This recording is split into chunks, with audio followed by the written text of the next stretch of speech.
അപ്പോൾ അങ്ങനെ ഇന്ന് ഉച്ചക്കത്തെ ഫുഡാണ് ലക്ഷദ്വീപ് സ്പെഷ്യൽ.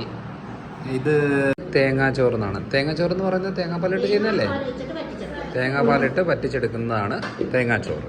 അത് കഴിഞ്ഞിട്ട് ഇത് ലക്ഷദ്വീപ് സ്പെഷ്യൽ മീൻകറി. നീര്.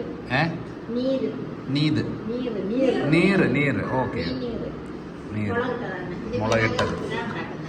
ആഹാ, ഇതെന്ത് മീനാ? കോരയോ? എന്തായാലും ആദ്യമായിട്ട് കാണാം. ഓക്കെ, ഇത് മീൻകറി, ചിക്കൻ കറി. ആഹാ, ഇതെല്ലാം നമ്മുടെ ലക്ഷദ്വീപ് സ്പെഷ്യൽ അല്ലേ? ഓക്കെ.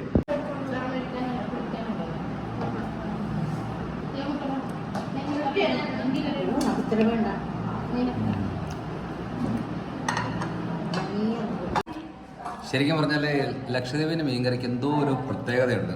കാരണം നമ്മുടെ നാട്ടിലൊക്കെ ഉപയോഗിക്കുന്ന പോലെ ഈ പുളി അങ്ങനെയൊന്നും ഉപയോഗിക്കാറില്ല.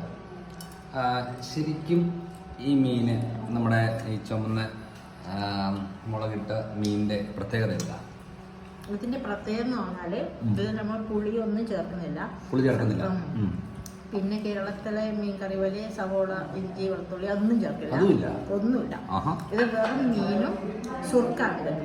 വീട്ടിൽ തന്നെ ഉണ്ടാക്കുന്ന സുർക്ക വിനീഗർ, വൈറ്റ് വിനീഗർ. അതാണ് നമ്മൾ സുർക്ക എന്ന് പറയുന്നത്. അതും വെള്ളവും പിന്നെ ഇത് കാശ്മീരി ചില്ലിയില്ലേ, അതിന്റെ മുളകും മഞ്ഞളും കൂട്ടിയിട്ട് അരച്ച്, കാശ്മീരി ചില്ലിയുടെ മുളക് പൊടിയും മഞ്ഞളും ഇട്ട് അരക്ക.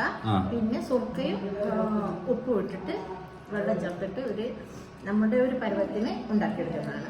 അത് നമുക്ക് അറിയാൻ പറ്റും. തിളക്കുമ്പോൾ ഇങ്ങനെ ടേസ്റ്റ് നോക്കുമ്പോൾ അറിയാൻ പറ്റും അത് രണ്ടും ഒരു റേഷ്യോയിൽ നിൽക്കുന്നുണ്ടെന്ന്.